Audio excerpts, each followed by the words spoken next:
நிறைய பேர் வீடியோ பார்க்குறீங்க, ஆனால் லைக்கே பண்ண மாட்டேங்கிறீங்க. ஆனால் தயவு செஞ்சு உங்களோட ஃபியூ மினிட்ஸ் ஸ்பெண்ட் பண்ணி ஒரு லைக் மட்டும் இந்த வீடியோக்கு போட்டுட்டு அதுக்கப்புறமா வீடியோவை பார்க்க ஆரம்பிங்க. உங்களுக்கு வேற எதனா ஒப்பீனியன் இருந்தால் அதை கமெண்ட்ல சொல்லுங்க. அதே மாதிரி சேனலுக்கும் மறக்காம சப்ஸ்கிரைப் பண்ணுங்க.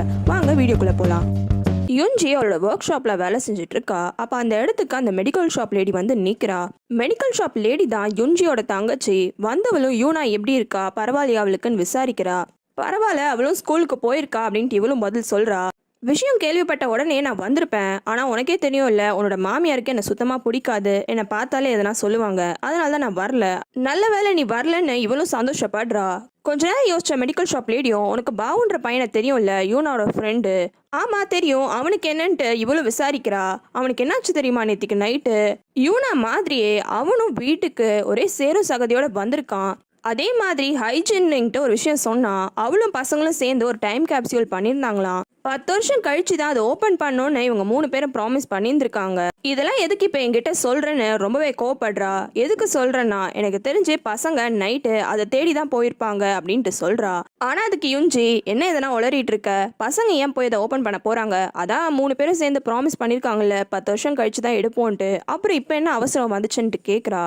அதுக்கு மெடிக்கல் ஷாப் லேடியும், என்ன அவசரம் வந்துச்சா, அவள் தொலைஞ்சு போய் 2 வருஷம் ஆச்சு, அதை விட முக்கியமான விஷயம் அவளோட பாடியை தான் இப்போ எடுத்திருக்காங்க அப்படின்ற இந்த விஷயத்த சொல்றா. சாதாரணமாக இருந்த யுன்ஜியோட மூஞ்சு கம்ப்ளீட்டாக டோட்டலாக மாறிடுது. கியோனும் அந்த நேரம்னு பார்த்து யுன்ஜியை மீட் பண்ணுறதுக்காக வரான். கரெக்டாக உள்ள நுழையும் போது இவங்க இந்த டாபிக் பேசிட்டு இருக்கிறதுனால அதே இடத்துல மறைஞ்சு நின்றுக்கிறான். மெடிக்கல் ஷாப் லேடிக்கு ரொம்பவே கோவம் வந்துடுது. என்ன நீ ரொம்பவே கூலாக இருக்க, உன் பொண்ணுக்கு கூட இந்த விஷயம் தெரிஞ்சு அவ்வளோ ஷாக்ல இருக்கா. என்னோட பொண்ணை பற்றி நீ தேவையில்லாமல் பேசாத. ஹைஜீனுக்கு எதனா நடந்தால் எங்களுக்கு என்ன, எங்களுக்கும் அந்த பொண்ணுக்கும் எந்த சம்மந்தமும் கிடையாது. தேவையில்லாமல் இந்த ஹைஜீன்ற பேரை சும்மா சொல்லிட்டே இருக்காதுன்னு இவர் ரொம்பவே கோவப்படுறா. ஆனால் மெடிக்கல் ஷாப் லேடி, இல்லை எனக்கு தெரிஞ்சு யூனா டைம் கேப்சூல் எடுக்கிறதுக்காக தான் போயிருக்கான்ட்டு அடம் பிடிக்கிறா. ஆனால் யுன்ஜிக்கு ரொம்பவே கோவருது. இங்கே பாரு, யூனாக்கு அந்த மாதிரி ஒரு விஷயம் தேவையே கிடையாது. அன்னைக்கு நைட்டு நாங்கள் கம்ப்யூட்டர் அலோவ் பண்ணல, ஆனால் கேம் விளையாடுறதுக்காக அவள் பக்கத்தில் இருக்க பிசி சென்டருக்கு போயிருக்கா. அப்போ யாரோ பின்னாடிலேருந்து அவளை அட்டாக் பண்ணியிருக்காங்க. இந்த விஷயத்த போலீஸ் கூட இன்வெஸ்டிகேட் பண்ணிட்டு இருக்காங்க, அவ்வளோதான் அப்படின்ட்டு முடிக்கிறா.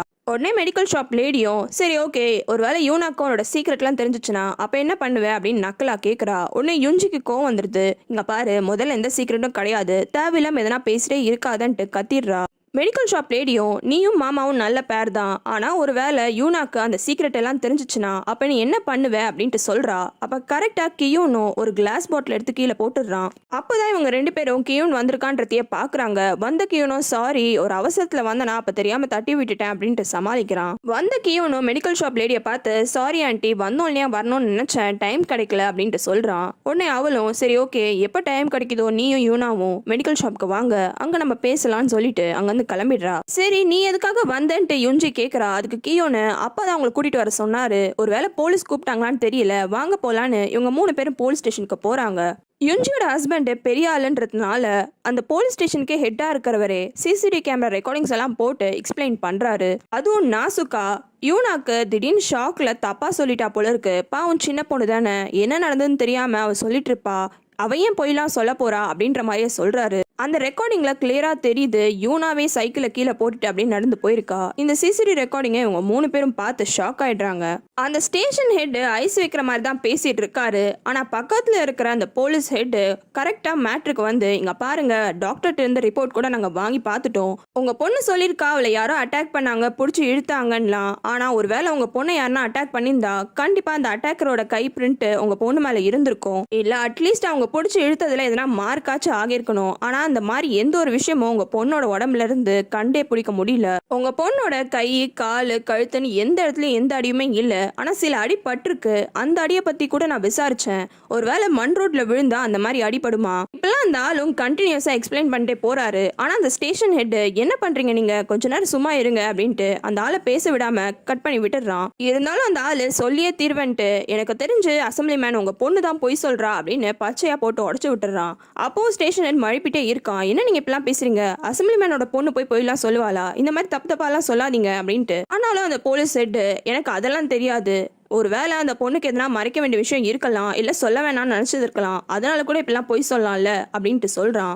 இப்பெல்லாம் இவர் தைரியமா சொன்னதை நினைச்சு பார்க்க ரொம்பவே சந்தோஷப்படுறான். இப்ப இந்த சுச்சுவேஷனை சமாளிக்கணும், அதனால யுஞ்சியோட ஹஸ்பண்டும் இப்ப நீங்க என்ன சொல்ல வரீங்க, இங்க யூனாவை யாருமே அட்டாக் பண்ணலன்னு சொல்றீங்களா? அப்ப இந்த அகிரான்ற ஊரு இன்னுமே சேஃபான பிளேஸா தான் இருக்கு, யாரும் நைட் டைம் பொண்ணுங்க எல்லாம் கொலை பண்ணிட்டு சுத்திட்டு இல்ல, அவ்வளவுதானே? நம்ம ஊர் சேஃபா இருக்குன்னா அது பெருமையான விஷயம் தானே. அதுக்கப்புறமா யுஞ்சிய பார்த்து பாரு, யூனா திரும்பியும் ஒரு பிராங்க் பண்ணிருக்கா, நம்மளும் அந்த பிராங்கை நம்பி ஏமாந்துட்டோம் அப்படின்ட்டு சிரிக்கிறான். அதுக்கப்புறமா அவரும் கிளம்புறாரு. கிளம்பும் போது கூட அந்த ஸ்டேஷன் ஹெட் கிட்ட இந்த ஊரை நல்லா பாத்துக்கோங்க, உங்க கையில தான் இருக்குன்னு அந்த ஆளை பாராட்டிட்டு அங்கிருந்து கிளம்புறான். அப்படி கிளம்பும் போது யுஞ்சி கிட்ட ரொம்பவே கோவமா, என்ன பொண்ணு நீ வளர்த்துட்டு இருக்க, அவ வீட்டுல தானே இருக்க, அவளை பாக்குறியா இல்லையா, இந்த மாதிரிலாம் வேலை பண்ணிட்டு இருக்கான்னு அவளை கார்ல கூட ஏத்தாம இவன் மட்டும் கார்ல ஏறி அங்கிருந்து கிளம்பிடுறான். இந்த விஷயத்துல கியூனுக்கும் என்ன சொல்றதுன்னு தெரியல, பக்கத்துலயே நின்றுட்டு இருக்கான். யுஞ்சியும் கோவமா அங்கிருந்து கிளம்பிடுறா. இப்படி போலீஸ் ஸ்டேஷன்ல இருந்து யுஞ்சியோட ஹஸ்பண்ட் வெளியில வந்தது, இவளை திட்டினது, கார்ல ஏறி போனது, இது எல்லா விஷயத்தையுமே காயுங்க தூரத்துல இருந்து கவனிக்கிறா. அவளுக்கும் இந்த விஷயத்துக்குலாம் என்ன சம்பந்தம்னு தெரியல, ஆனா இந்த விஷயம் எல்லாத்தையுமே நல்லா தூரத்துல இருந்து கவனிச்சு மட்டும் வச்சுக்கிறா. பார்க்கும் யூனா இப்பெல்லாம் பொய் சொல்லியிருக்கான்ற விஷயத்த ஹன்ஸுக்கும் கால் பண்ணி சொல்லிடுறான். காரணம் ஹன்சு தான் யூனாவோட கிளாஸ் டீச்சரு, அதனால இந்த விஷயம் உங்களுக்கு தெரியணும்னு நினைக்கிறேன்னு ஃபீல் பண்றான். ஆனா ஹன்ஸுக்கு டவுட் வருது, எப்படி அவ உடம்புல தான் அவ்வளவு அழுக்கு இருந்தது, எப்படி அந்த அழுக்கெல்லாம் வந்திருக்கும், யாருமே அட்டாக் பண்ணலனா அப்படின்ட்டு டவுட் படுறா. அதுக்கு பார்க்கு அவ மலை பக்கமா போய் விளையாடி இருப்பா, ஒருவேளை அவங்க அம்மா எதனா திட்டிடுவாங்கன்ட்டு பொய் சொல்றா போல இருக்கு. பார்க்கு ஹன்சு கிட்ட ரொம்பவே கேஷுவலா பேசிட்டு இருக்கான். இது எல்லாத்தையுமே அந்த போலீஸ் சைடும் கவனிக்கிறாரு. இந்த ஸ்கெலிட்டன் கேஸை ஒரு போலீஸ் தான் விசாரிச்சுட்டு இருக்கான். அவனை இந்த யுஞ்சியோட ஹஸ்பண்டும் கூப்பிட்டு, இங்க பாரு, செகண்ட் ஆட்டாப்சி வரப்போகுதுல, அதுல இந்த மலை ஏறி நிறைய பேர் இறந்து போறாங்கல்ல, அந்த மாதிரி ஆக்சிடென்ட்டா யாரோ இறந்து போயிட்டாங்கன்ட்டு கேஸை முடிச்சு விடு அப்படின்ட்டு சொல்றான்.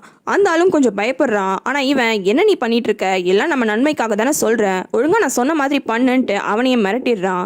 இப்படி பெரிய ஆள் சொல்றதுனால அவரும் பண்றதுக்கு ஒத்துக்கிறாரு. யூனா அவளோட ரூம்ல டிராயிங் பண்ணிட்டு இருக்கா. அங்க போன யுஞ்சியும், போலீஸ் இன்னைக்கு எங்களை கூப்பிட்டு சிசிடிவி ரெக்கார்டிங்ஸ் எல்லாத்தையுமே காமிச்சிட்டாங்க, அதில் தெளிவாக தெரியுது நீயே உன் சைக்கிளை கீழே போட்டுட்டு அப்படியே நடந்து போயிருக்க.